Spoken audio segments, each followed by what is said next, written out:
on a préparé la fête dans des conditions très difficiles, puisqu'il y a les conditions de la pandémie. On a pu se décider qu'au milieu du mois de juin. Et donc, à partir de ce moment-là, on a dû beaucoup négocier.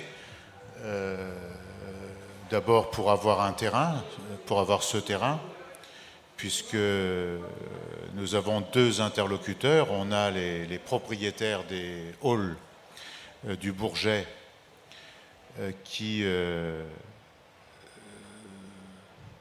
ne dis pas qu'ils n'étaient pas enclins à nous louer le terrain, mais c'était un prix exorbitant, donc il a fallu beaucoup négocier. Puis nous avions un second problème, c'est que cette partie du terrain qui appartient au conseil départemental n'est plus dédiée à cela, puisque vous avez vu que ce qui reste du terrain public, un terrain conseil départemental, est désormais en cours de plantation d'arbres, puisqu'il va y avoir ici une zone verte en quelque sorte, avec des parcours de vélo. Et donc même avec le conseil départemental, il a fallu discuter, négocier,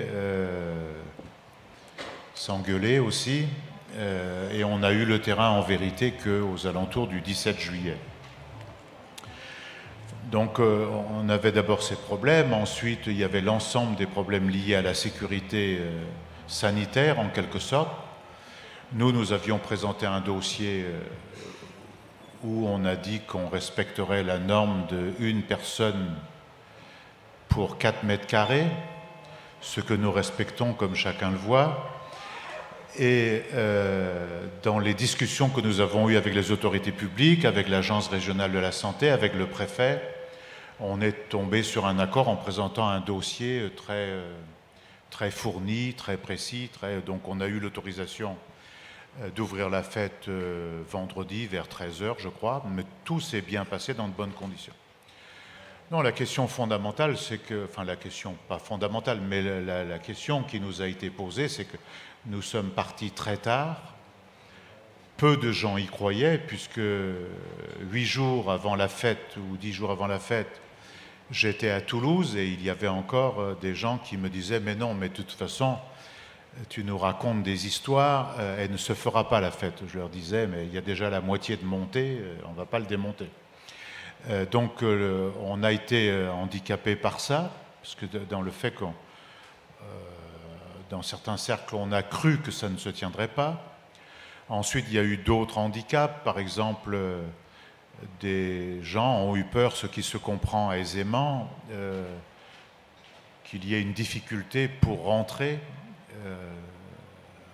à cause des contrôles, puisque beaucoup de gens n'aiment pas trop, et je les comprends, rester dans des queues trop longues. On a eu des moments hier après-midi où il y avait des queues à peu près de 2 heures qui étaient déjà très limites sous le soleil. Donc, d'ailleurs, on a arrêté la vente de billets hier vers 19h pour les reprendre à 3h ce matin. Mais on a eu tous ces problèmes, ces obstacles à affronter.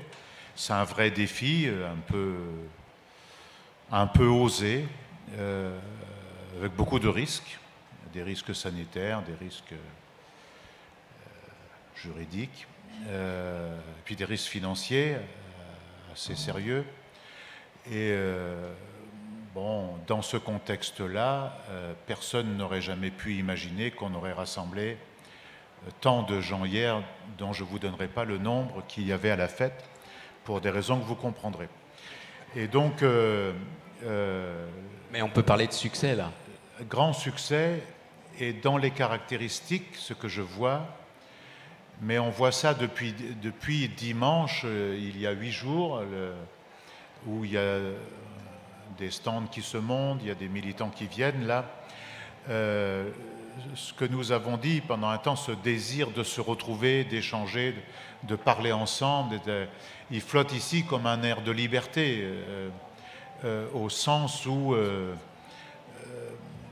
tout le monde se sent libre dans un espace de fraternité. Il y a beaucoup de monde dans les débats, ce qui montre la demande aussi de connaissances, de débattre, de s'enrichir, et tous les débats, quels qu'ils soient. Il y a des débats ici, il y a des scientifiques, des philosophes, il y a des penseurs, notamment ici, à l'Agora de l'Humanité, beaucoup.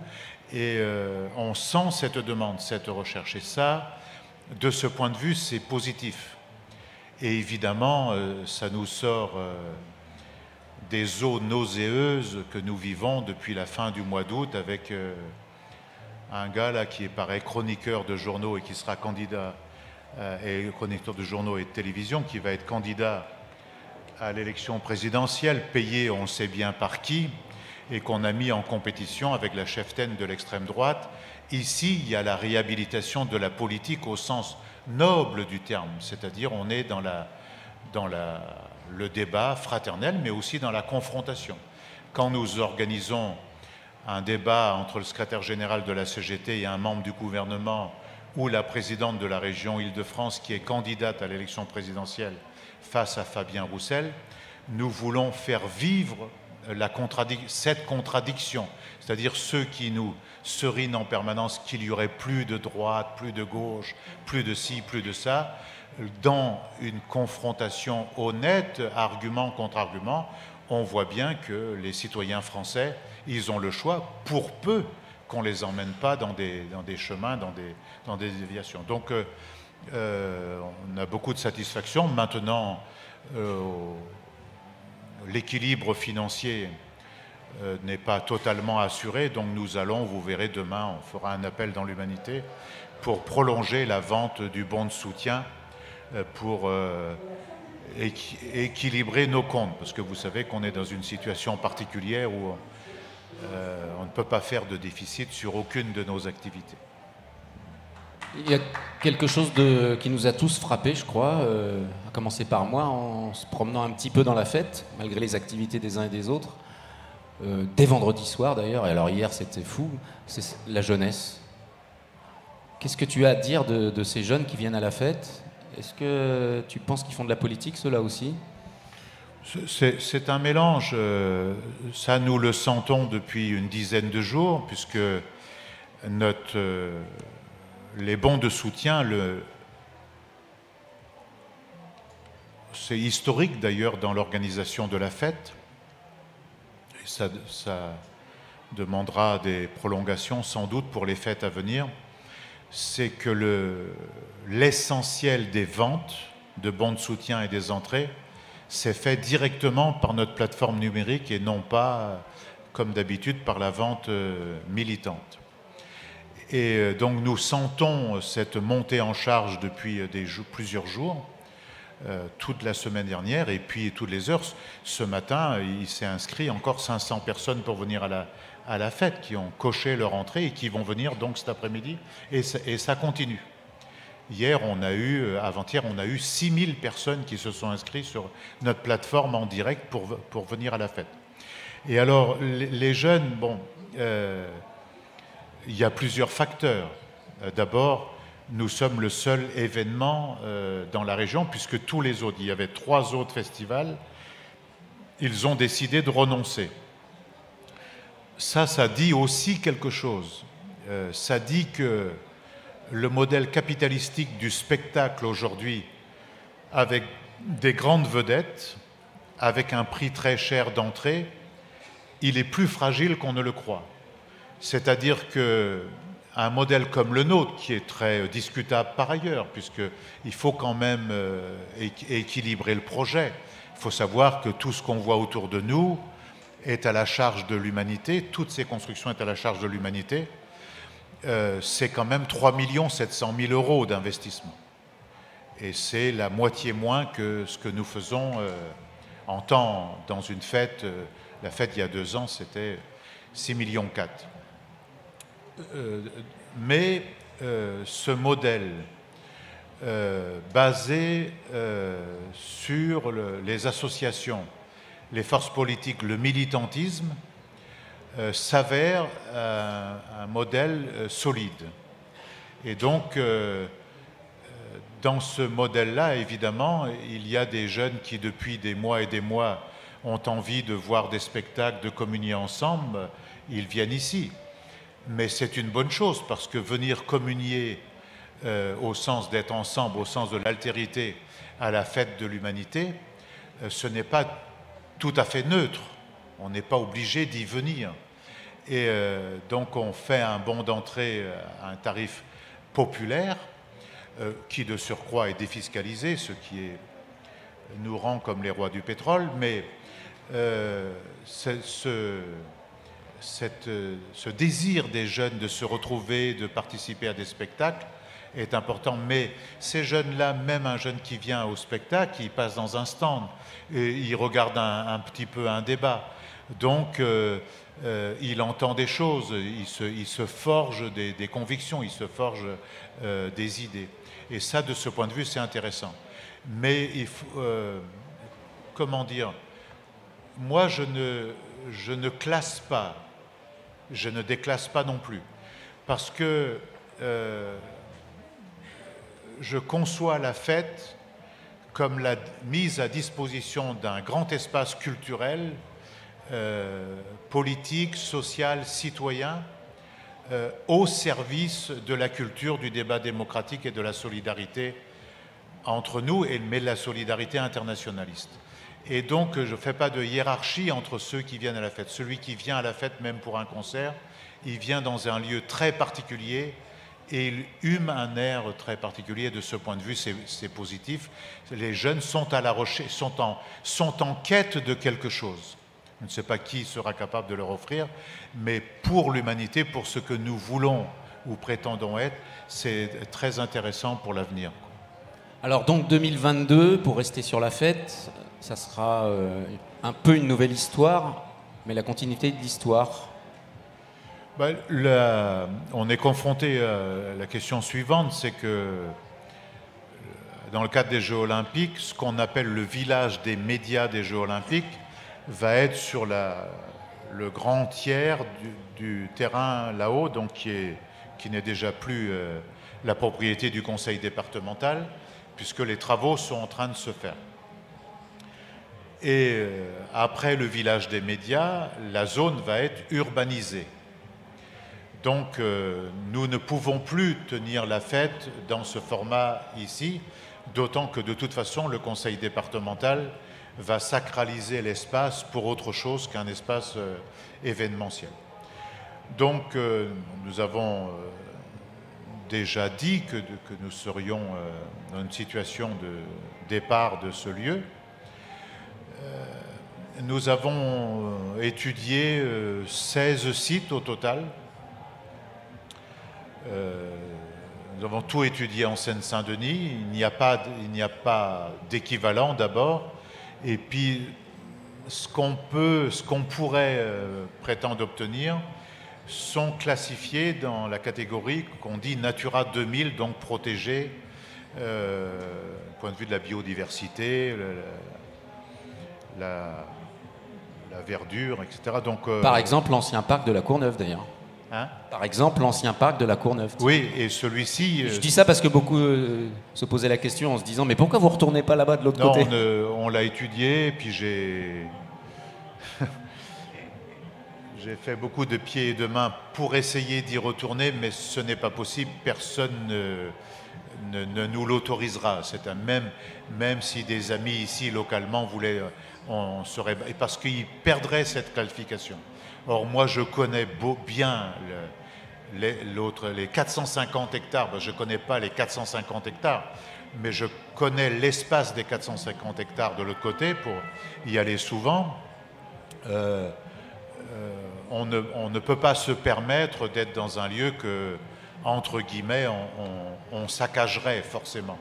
Et il perdrait le label de Natura 2000, ce qui est quand même un inconvénient du point de vue du bien commun, pas seulement du point de vue des autorités locales. Donc, au terme de cette étude-là qui a duré très longtemps, quasiment 13 mois, on a abouti à une décision qui nous conduit à nous déplacer dans un tout nouveau lieu, près de la ville de Brétigny, dans une toute petite commune qui hébergeait avant le centre d'expérimentation des avions, notamment le centre d'expérimentation des décollages et d'atterrissage du Concorde s'est fait là. Aujourd'hui, ceci n'existe plus. Donc c'est un lieu un mixte entre les pistes des avions et des grands espaces de verdure sur à peu près 80 hectares, qui est un beau lieu. Et nous sommes accueillis là-bas par la communauté d'agglomération Cœur d'Essonne, avec les municipalités, les maires, dont aucun ne doit voter comme moi, mais qui nous ont accueillis à plusieurs reprises de manière remarquable. Moi, j'ai été plusieurs fois visiter le terrain. J'ai fait aussi plusieurs fois le voyage en voiture. Je l'ai fait aussi en train parce que j'ai eu des doutes sur le fait d'aller là-bas, notamment au mois de décembre. J'étais pas, pour tout vous dire, j'étais pas complètement un chaud partisan.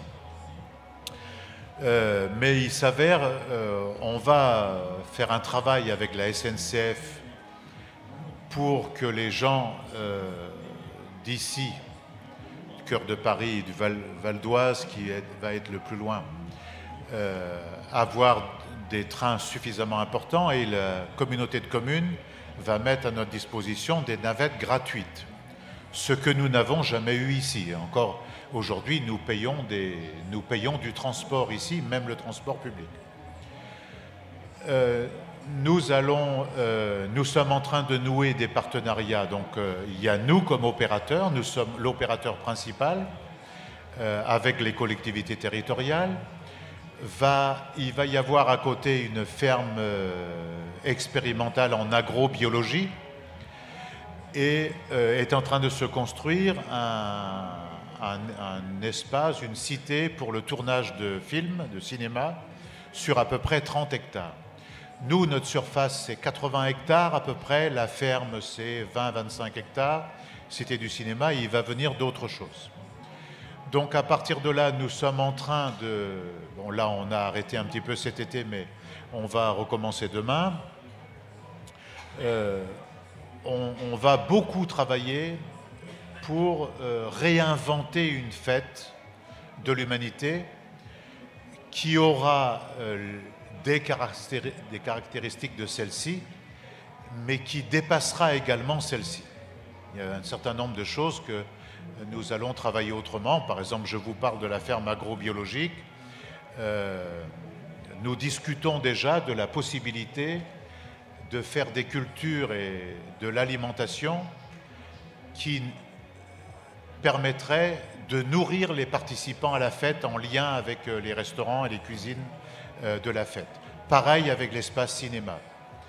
De point de vue de la culture et de la création, il y a beaucoup d'aspects qui existent et que nous avons expérimentés cette année, que nous allons ajuster pour aller un petit peu plus loin.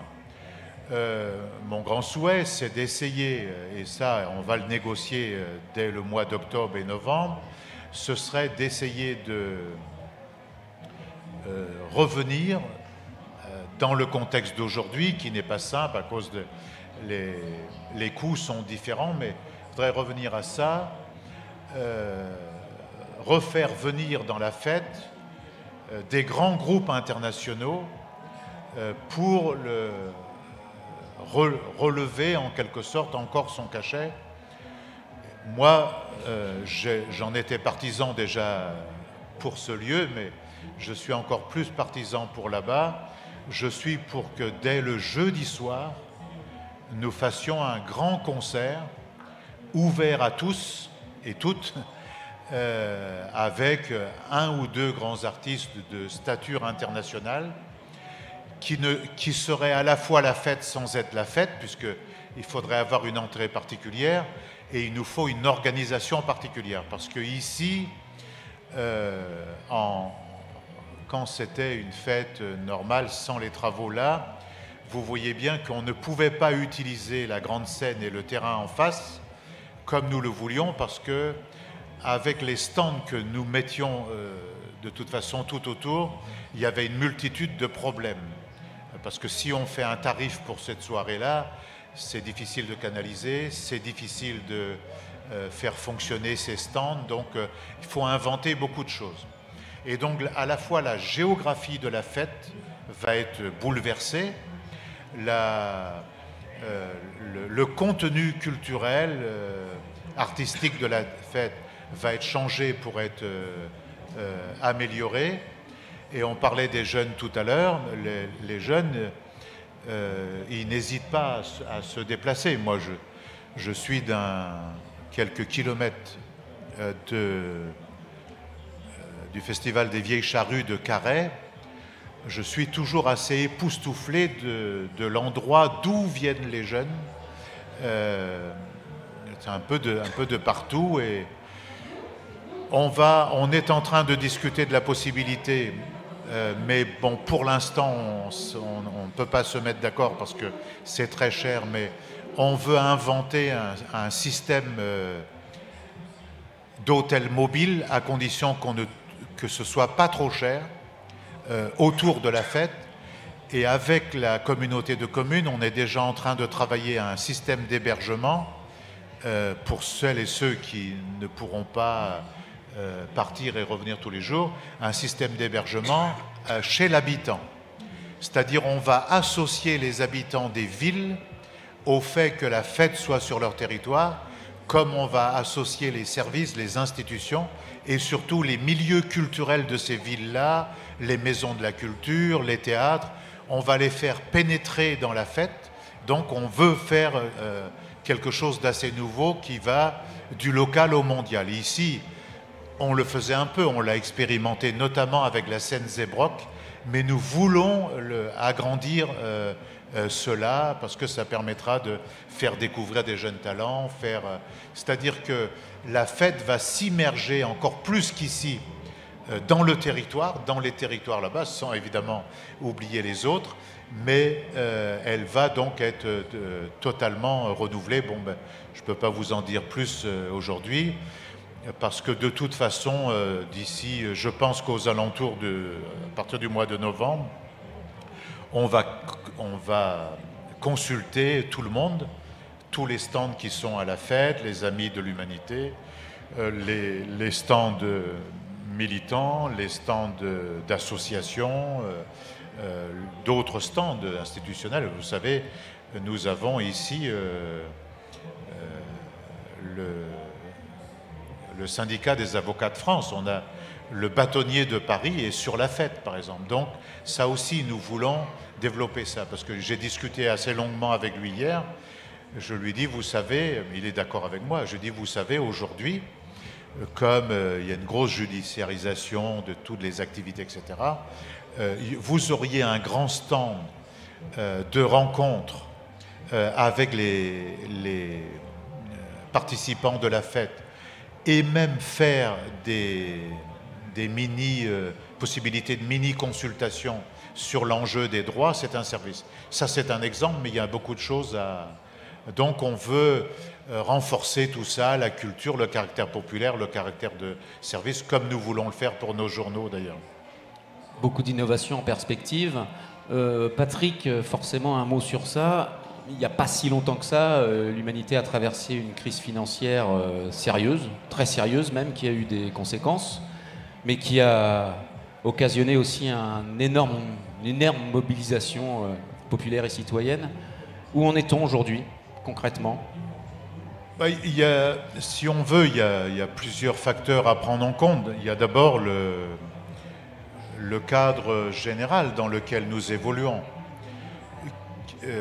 qui, malgré le silence de nos confrères, est un cadre général de crise très profonde de ce qu'on appelle la presse. Mais cette crise, elle touche la presse écrite d'information générale et politique, mais pas seulement, la presse magazine, mais aussi d'autres segments, parce que on lit moins, on achète moins de journaux, on lit moins. Mais aussi, il y a cette pression permanente aujourd'hui qui pousse à utiliser les réseaux sociaux, et même on veut pousser les journaux sur les réseaux sociaux et sur le numérique, c'est-à-dire on est en train de fournir de la valeur gratuitement à Google, puisque vous savez que le travail des journalistes, des créateurs, aujourd'hui est capté totalement par Google, mis sur les réseaux Google et échangé contre de la publicité.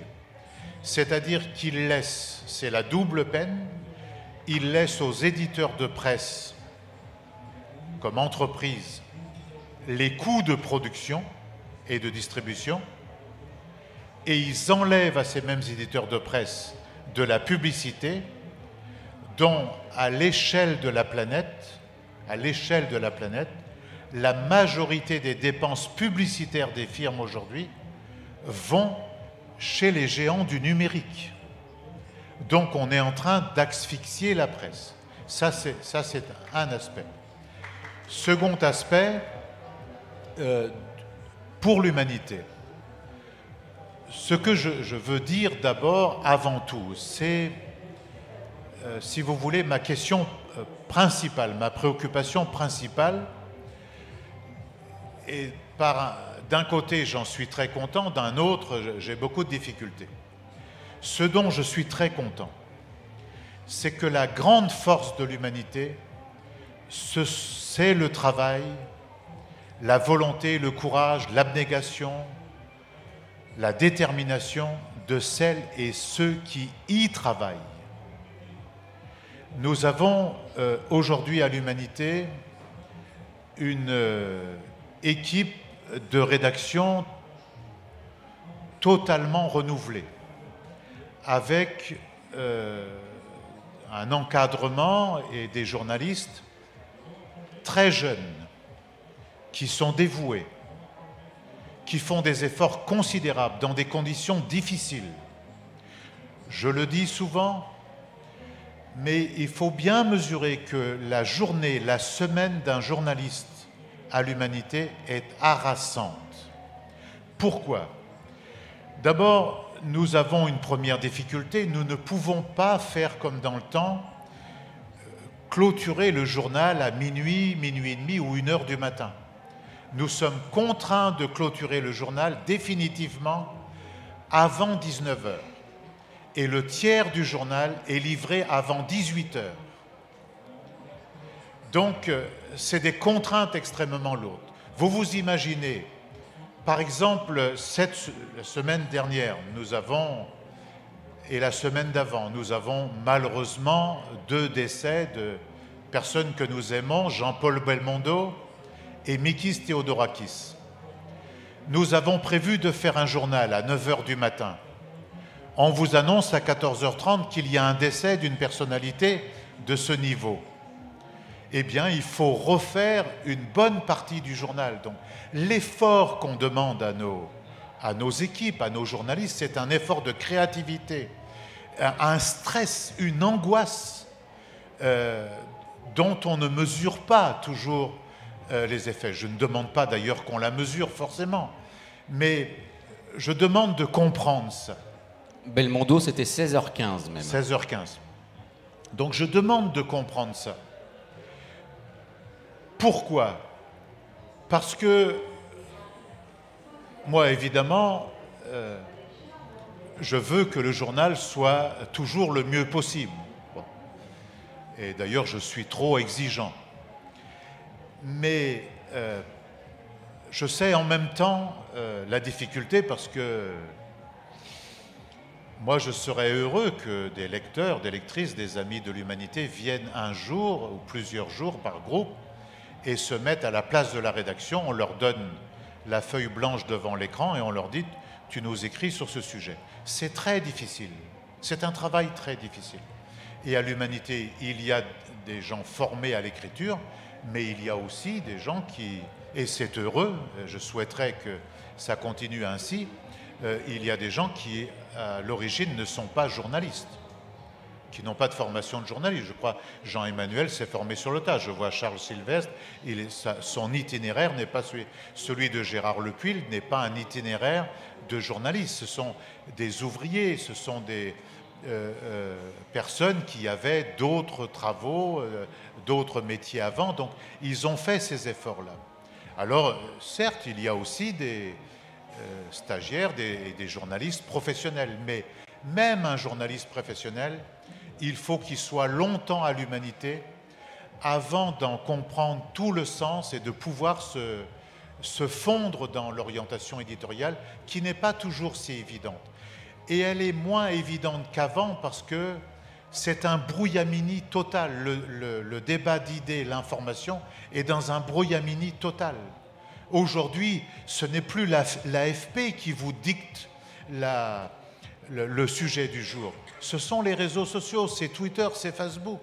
Et donc, si vous ne traitez pas ça, on vous le reproche le lendemain. Alors que nous avons des choix éditoriaux qui sont discutables par ailleurs. On peut toujours discuter, vous savez, quelquefois on est 10 autour de la table. Si on laissait chacun des 10 faire le journal, sans rédacteur en chef, on ferait 10 journaux différents, ils s'appelleraient l'Humanité. Donc on est obligé, on doit faire des choix. Ils sont discutables, quelquefois on le regrette le lendemain, mais c'est le travail. Donc la première force de l'Humanité, c'est la jeunesse de son encadrement et de celles et ceux qui y travaillent et leur dévouement. Et de grâce, je demande qu'on respecte ça.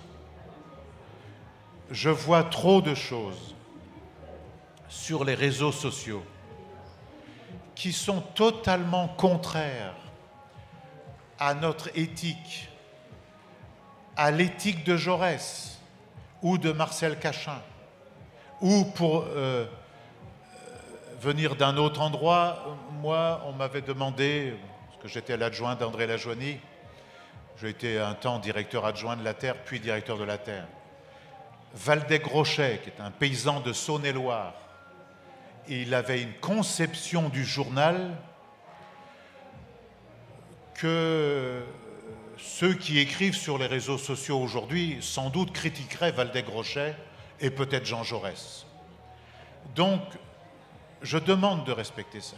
Il y a beaucoup de gens qui travaillent beaucoup et des gens de talent à l'Humanité. On n'a pas à rougir de cela. Et jeune. Maintenant, je suis devenu, malheureusement, le plus vieux. Mais bon, c'est ainsi. Après, sur les enjeux financiers, donc nous sommes toujours dans un plan de continuation, redressement-continuation. Nous avons, l'année passée et l'année d'avant, des comptes d'exploitation positifs, très positifs même. 3 millions il y a 2 ans, 3 200 000 il y a 2 ans, et un peu plus de 1 300 000 l'exercice 2020. Et l'exercice 2021, pour l'instant, je vais finir la fin de semaine prochaine parce que je dois présenter des comptes au conseil de surveillance sur les 6 premiers mois de l'année. Nous sommes à l'équilibre, dans un contexte où on a quand même les effets de la pandémie. Les effets de la pandémie pour les journaux, pour l'Humanité, ce sont les effets des recettes publicitaires. Parce que nous n'avons pas pu faire la fête de l'Humanité dans de bonnes conditions l'an passé. Notre régie publicitaire, c'est la régie qui organise tout à fait normalement, puisque nous répondons à des appels d'offres. Elle est l'organisatrice de la plupart des congrès syndicaux qui ont tous été reportés. Et il y a eu moins de communication dans les journaux, dans la presse écrite, et ce qui nous a handicapés.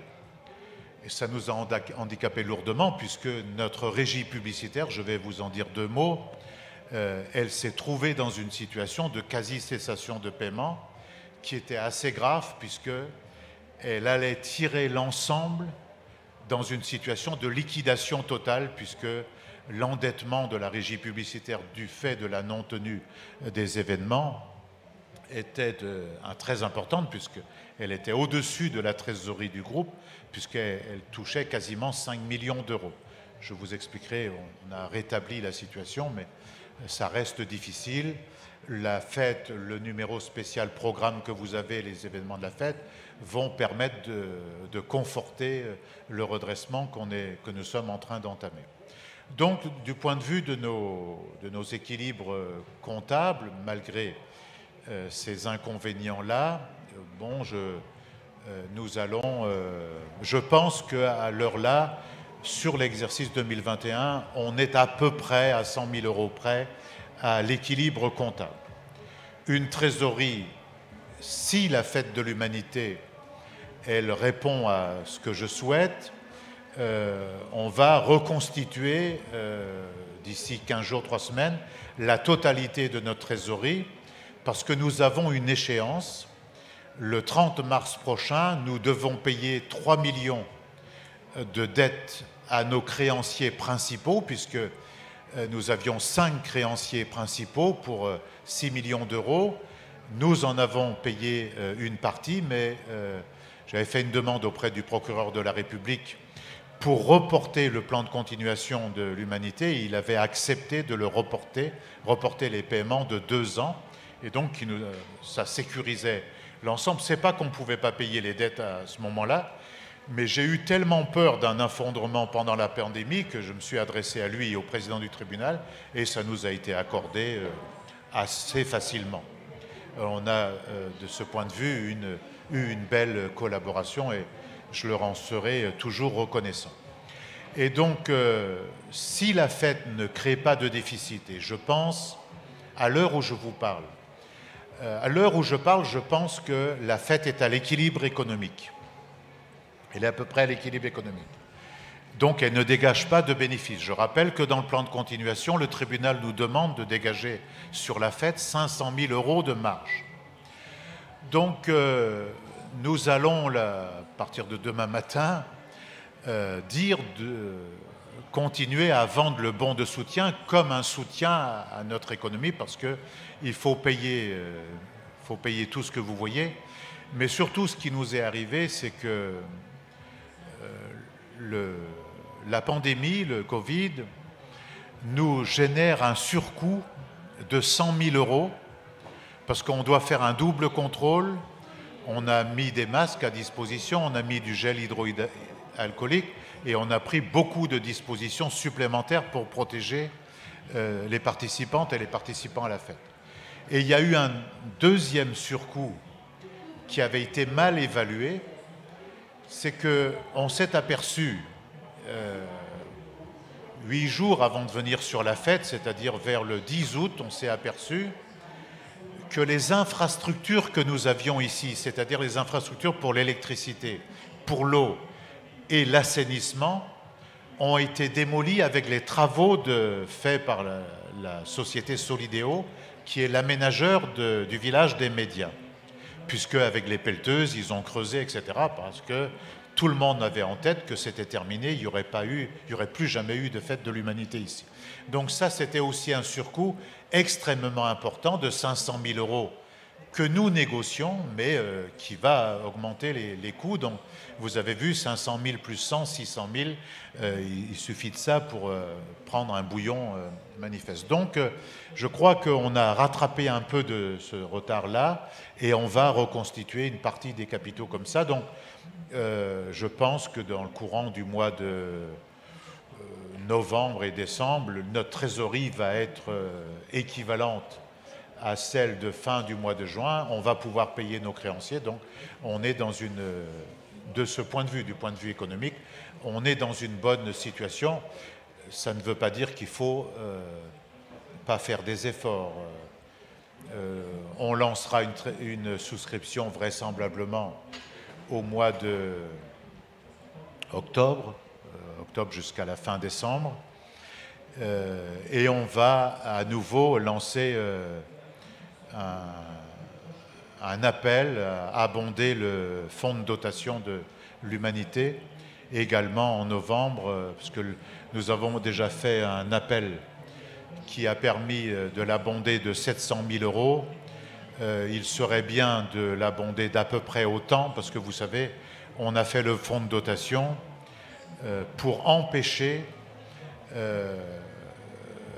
la pénétration de groupes d'investisseurs privés dans l'humanité, comme voulait nous l'a imposé une administratrice judiciaire. Le tribunal ne l'a pas suivi, mais il a fait un compromis avec elle en disant que dans la reconstitution de nos capitaux propres, il fallait se doter de 2 millions d'euros supplémentaires pour sécuriser sur le long terme l'entreprise. Et contre ces personnes, moi j'ai présenté un projet complètement nouveau qui est un projet de fonds de dotation qui s'appelle l'Humanité en partage, que nous alimentons, qui est alimenté par des appels à abondement, si vous voulez. À partir de là, nous faisons un système d'amis actionnaires de l'humanité et un système que je souhaiterais, mais bon, ça ne peut pas se faire en quelques années, je crois que c'est un projet à long terme. Moi, je souhaiterais pour que consolider, parce qu'il faut penser aux 10 ans à venir, il faut consolider l'humanité et faire grandir la participation du fonds de dotation au capital de l'humanité. Donc, dans un conseil de surveillance qui va avoir lieu le 29 septembre, je vais proposer que le fonds de dotation rentre au capital de l'humanité et une fois qu'il est rentré au capital de l'humanité, toutes les sommes que nous collectons, qui sont également défiscalisées, permettront d'abonder les comptes, la trésorerie de l'humanité, sous forme de subventions, de prêts ou d'autres choses. Bon, évidemment, je préfère la subvention parce que c'est ça. Nous, on ne va pas faire des crédits, on ne va pas diriger un fonds qui va faire des crédits à la société. Parce qu'il fallait trouver le moyen de sécuriser. Donc, il va falloir, on va continuer à faire des efforts. Mais, pour revenir à ce que je disais tout à l'heure, tout ce que nous pouvons faire les uns et les autres pour développer la lecture de l'humanité, pour faire des abonnements, est le fond quand même de la question. La question de l'humanité n'est plus tout à fait une question comptable, elle est une question d'audience qui est importante. Nous avons, notre audience a augmenté pendant l'année 2019 et 2020 de manière extrêmement importante, de plus de 14%, mais la question principale pour vous toutes et vous tous, même pour la société française, dans le débat nauséabond qu'on est en train de connaître, chacune et chacun voit bien que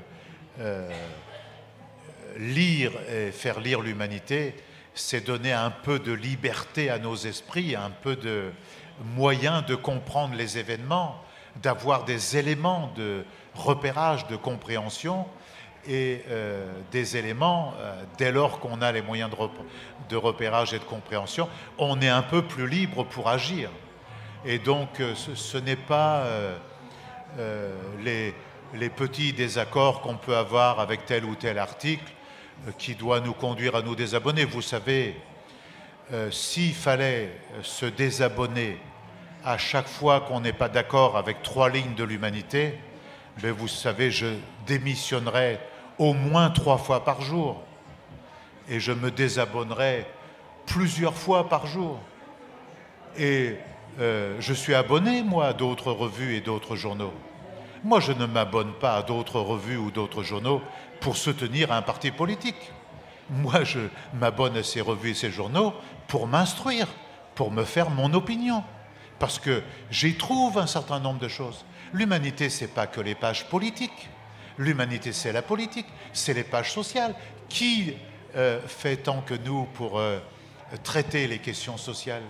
Qui a fait tant que l'humanité pour mener une campagne pour la gratuité des masques, sur la question de la levée des brevets sur les vaccins? Qui a révélé les méfaits des firmes pharmaceutiques, les connivences qu'il y a entre les firmes pharmaceutiques et la Commission européenne? Seule l'humanité l'a fait. Qui a des pages où on fait cet effort de débat progressiste? D'autres en ont des débats. Mais je connais des journaux qu'on dit de sensibilité de gauche, ce n'est pas tout à fait le progressisme. Et les journaux de droite ne sont même plus dans la droite républicaine, puisque la pression même de leur lectorat les conduit à favoriser une droite très extrême. Je ne dis pas qu'ils ne sont pas équilibrés, mais il y a bien longtemps que, en tout cas, il fut un temps où vous ne lisiez pas dans des journaux de droite ce que vous lisez dans le Figaro aujourd'hui. C'est-à-dire cette puanteur qu'on sent quand on lit un certain nombre. Et aujourd'hui, ils font venir des chroniqueurs, y compris un chroniqueur qu'on fait venir du Québec pour nous donner la leçon, mais qui est dans la dérive totale. Et pourquoi le Figaro fait ça? Ce n'est pas qu'une volonté, c'est parce que un journal encore plus à droite qu'eux, Valeurs Actuelles, les pousse à faire ça. Donc la question de lire et de faire lire l'humanité, quels que soient nos accords ou nos désaccords avec tel ou tel article, c'est pas ça la question. C'est une question d'intérêt général. Quand on n'aura plus l'humanité, on n'aura que nos yeux pour pleurer. Vous savez, je circule moins depuis quelque temps, mais j'ai fait à peu près tous les pays du monde. Je reçois des gens, y compris ici à la fête, j'ai reçu des gens d'une multitude de pays. Mais tout le monde qui vient ici est émerveillé par ce que nous faisons. Et tout le monde dit, et des grandes forces politiques, le parti de Lula, à chaque fois qu'il me voit, il me dit comment on est capable en France d'avoir un journal comme l'Humanité. Ils n'ont pas ça au Brésil, ça leur manque. Au Venezuela, combien de fois, pas Maduro, mais Chavez, combien de fois m'a-t-il dit « Fais-moi venir des équipes de techniciens, je veux créer l'Humanité vénézuélienne ». Il appelait ça l'Humanitat, il avait déjà trouvé le nom. Mais partout, des forces démocratiques, des forces sociales, des forces progressistes nous jalousent qu'on ait un journal avec cette force de frappe qui n'est pas négligeable entre le nombre d'abonnés, le nombre de celles et ceux qui vont sur notre plateforme numérique. C'est une force de frappe qu'il ne faut pas sous-estimer, qui est très très importante. Ça ne veut pas dire que le journal est parfait. De toute façon, on se critique tous les matins. Hein. Jean-Emmanuel, il se critique tous les matins tout seul. Et les autres, c'est pareil. Ben oui, parce qu'on n'est jamais content, parce que ce qu'on a écrit aujourd'hui, le lendemain, on dit, parce qu'on a une lecture du lendemain. Il y a eu le journal télévisé, il y a eu un événement, donc on a une lecture du lendemain. Et comme lecteur, on n'est même pas satisfait de nous-mêmes. Mais on s'améliore, d'ailleurs vous n'avez qu'à regarder, parfois sur des événements, sur une semaine, sur un même sujet, l'humanité améliore son traitement. Il y a une évolution, nous sommes dialectiques, mais non seulement nous sommes dialectiques, mais je suis trop long. Non. Tu nous parlais tout à l'heure des innovations concernant la fête de l'humanité, à commencer par 2022. Sans rentrer dans les secrets de fabrication, Patrick, est-ce que tu n'aurais pas par hasard quelques innovations à annoncer à nos amis concernant nos titres? Ce que je crois désormais, c'est que avec ce dont je viens de parler, c'est-à-dire une stabilité de notre situation économique, même budgétaire, sans négliger nos fragilités, sans négliger notre environnement. Moi, maintenant, à la fin du mois de septembre, je considère qu'il faut, pour l'humanité, ouvrir une nouvelle page de notre histoire.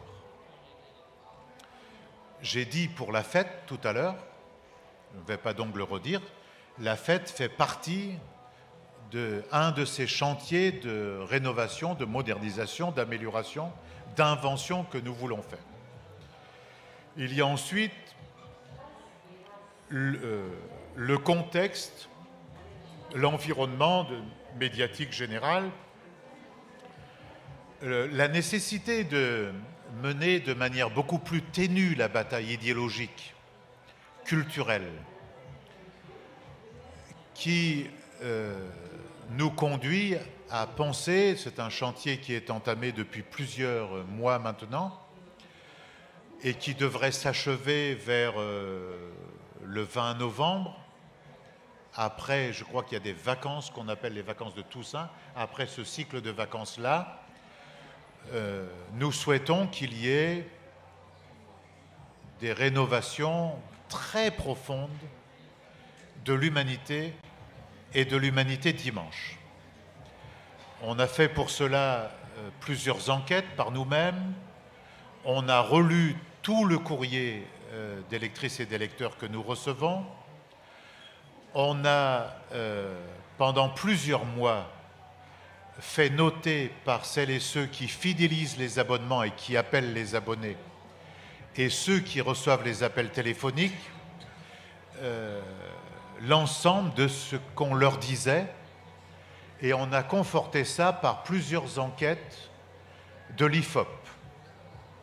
On a fait une enquête sur les lectrices et les lecteurs, on a fait des enquêtes sur des lectrices et des lecteurs qui se sont désabonnés, et on a fait des enquêtes sur des personnes qui ne sont pas lecteurs ou lectrices de l'Humanité pour savoir ce qu'ils attendent d'un journal, je dis progressiste, mais pour moi c'est communiste, aujourd'hui. À partir de cela, on a beaucoup travaillé ensemble, on s'est confrontés, on a mis sur la table l'ensemble de ce qui venait, l'ensemble de nos idées, ce que pensent aussi ceux qui font journal, c'est-à-dire les journalistes, ce qu'ils souhaitent, eux, voir évoluer, parce que il y a beaucoup de choses que la rédaction souhaite voir évoluer dans la manière d'être, enfin la manière de faire, même sur notre maquette, qui a des rigidités, ça ne se voit pas quand on le lit, mais pour le travail, il y a beaucoup de rigidité. Et donc, ce travail-là va aboutir à cette rénovation très profonde en donnant une mission particulière à l'humanité, mission élargie par rapport à aujourd'hui. On va conforter un certain nombre de choses que nous expérimentons plus ou moins, mais ça ne se voit pas déjà aujourd'hui, mais vous allez le voir dans les prochaines semaines, on va le faire plus.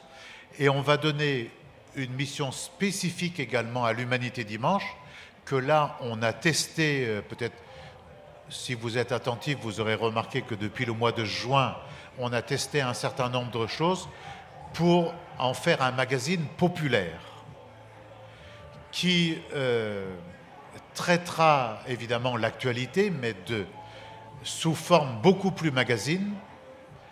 Et on va ouvrir un espace beaucoup plus grand, un peu plus de 14 pages, de services divers aux lectrices et aux lecteurs, qui sont des services qui visent à s'émanciper soi-même.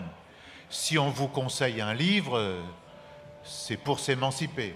Si je vais très loin, si on vous conseille, si on vous donne une page bricolage pour faire vous-même quelque chose, ça peut vous faire des économies. Je ne suis pas contre le petit commerce et l'artisanat, mais quelque chose qu'on peut faire soi-même, ça participe de ça. Bon, il y en a sans doute certains d'entre vous qui disent vraiment ce mec-là est fou, mais moi je pense que l'ensemble de cela, ça participe du vivre ensemble, de la mise en commun, de l'entraide. De même, moi je suis très attaché à quelque chose que j'avais beaucoup expérimenté lorsque j'avais La Terre dans sa formule hebdomadaire. Nous faisions 2 pages juridiques de services juridiques aux lecteurs. C'était les pages les plus lues de La Terre, et on faisait des abonnements uniquement pour nos pages services.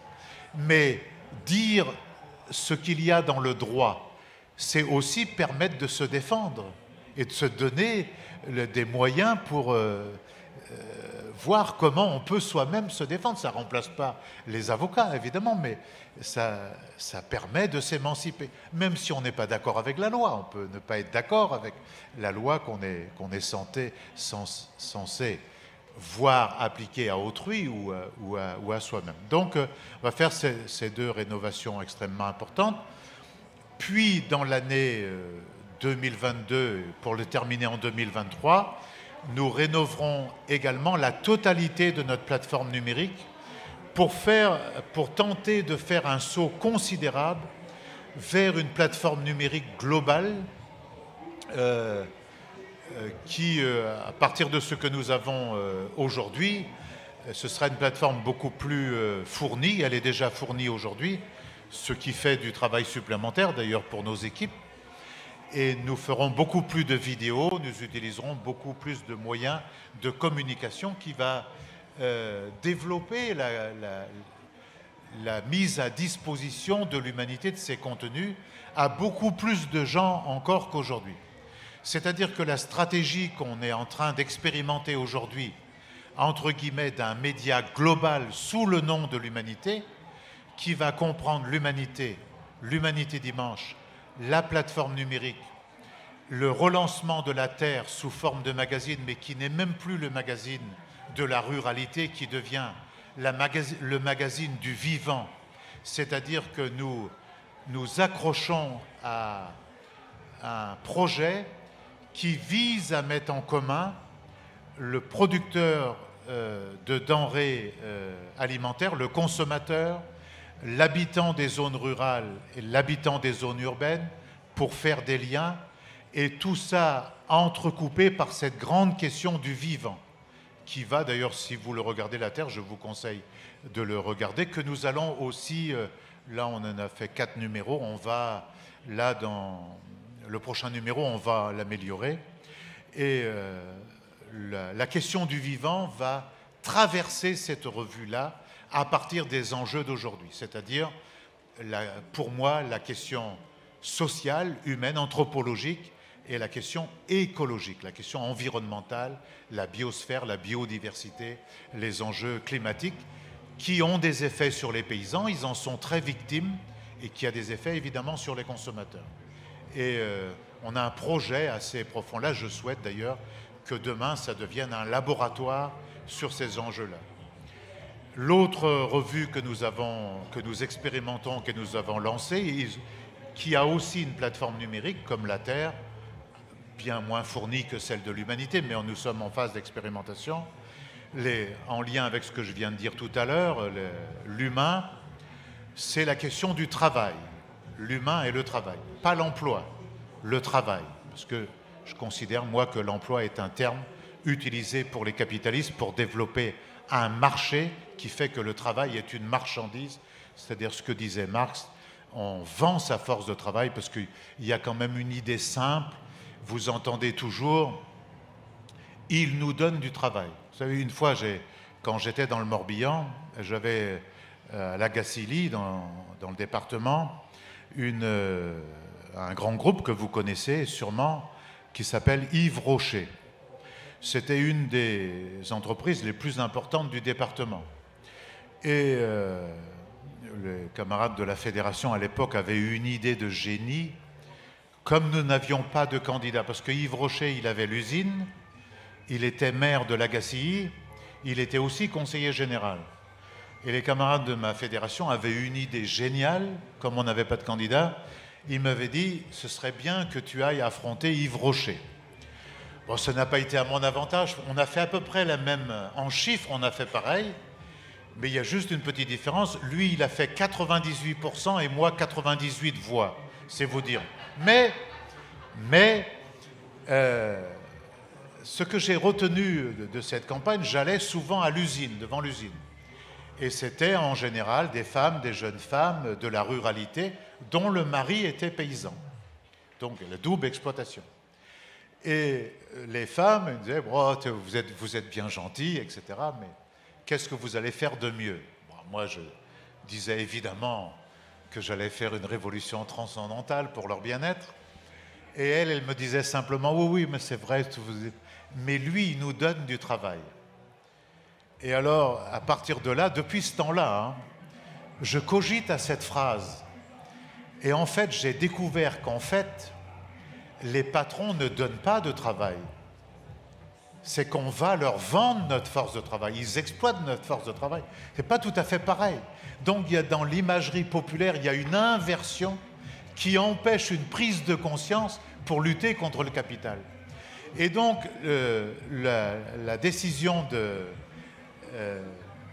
faire travailler au futur, elle naît un peu de ça, puis elle naît d'une autre chose, à quelqu'un à qui je dois un peu ça, qui, ça va vous étonner, qui m'a beaucoup tarabusqué, parce qu'il parlait souvent avec moi, parce que j'étais dans sa ville, il parlait avec moi la nuit, le jour et la nuit, il me téléphonait, etc. C'est notre regretté ami et camarade Jacques Ralit. Il n'arrêtait pas de me parler, notamment il faisait la préface d'un livre d'un ancien député européen et du secrétaire général de la CGIL, Bruno Trentin. On a republié son livre et Jacques Ralit en faisait la préface, qui n'est que le tiers du livre. Et pendant la fabrication de cela, Jacques Ralit me disait « Mais tu sais, j'ai vu Bernard Thibault, on sous-estime donc le travail. » Et donc je me suis dit, on va inventer quelque chose. Et donc travailler au futur, ce n'est pas les seules raisons, mais pour replacer la question du travail, non pas comme facteur d'aliénation, mais comme facteur de libération humaine, d'émancipation humaine, le travail, la création et même l'activité, comme un sujet. Alors, ceci aussi est dans le cadre porté par, parce que j'ai dû le faire à cause du plan de continuation, se porter par une autre société qui s'appelle les Éditions des Futurs, mais qui participe de ce redéploiement que nous sommes en train de faire. Et l'autre chose que nous avons fait, que nous allons faire, que nous voulons faire, qui est dans le plan, c'est que nous allons développer l'événementiel de l'humanité. On n'a pas pu le faire à cause de la pandémie, comme chacun sait, mais par exemple, on a des projets dans les cartons qui sont prêts à être mis en œuvre.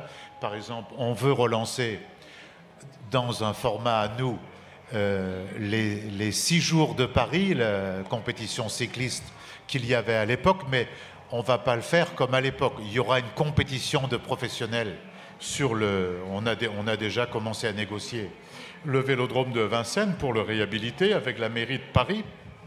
Mais nous, les 6 jours, pour nous, ça peut être la course en trottinette, la course en vélo électrique, comme la course d'amateurs, etc., autour de la piste. Donc, on veut faire cet événement-là. On en a un autre, je ne vais pas vous les dire tous, mais par exemple, ce qui se passe aujourd'hui dans la culture urbaine avec ce qu'on appelle le street art, on a un projet déjà avec ça, avec des partenariats qui sont prêts, et sans doute une revue qui paraîtra 1 fois ou 2 fois par an, nous mettre en lien. Notre objectif est de rentrer plus en lien avec cette jeunesse des quartiers qui se cherche et pour l'emmener vers dans notre sphère, dans notre environnement, l'environnement de l'humanité.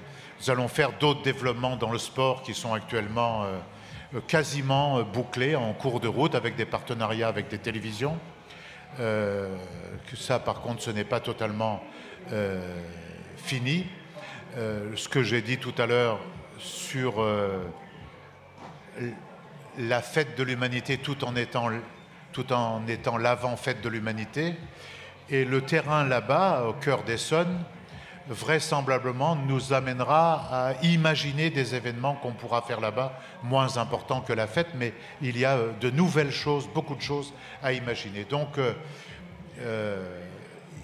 si vous voulez, il y a une nouvelle page à inventer désormais pour l'humanité. Oui, excusez-moi. Il y a une nouvelle page à inventer pour l'humanité qui est une page d'élargissement, une page de développement. Mais évidemment, il ne faut pas nous laisser tout seuls. Il faut que vous y participiez, que vous nous fassiez part de vos idées. Par exemple, on a le projet d'essayer de décentraliser plus des événements de l'humanité, notamment des fêtes de l'humanité. Ce n'est pas facile parce qu'il y a un problème de locaux, etc. Mais on veut faire ou refaire plusieurs fêtes de l'humanité dans plusieurs lieux de France. Donc vous voyez, on est dans une perspective de redéploiement extrêmement important. On aurait pu faire un débat que sur le cyclisme avec Patrick. Non, je plaisante. Tant notre passion est commune. On en reste là, Patrick ? Oui, j'ai peut-être une dernière question. En fait, c'est une question... Que se passe-t-il? Que se passe-t-il? Que se passe-t-il? Que se passe-t-il?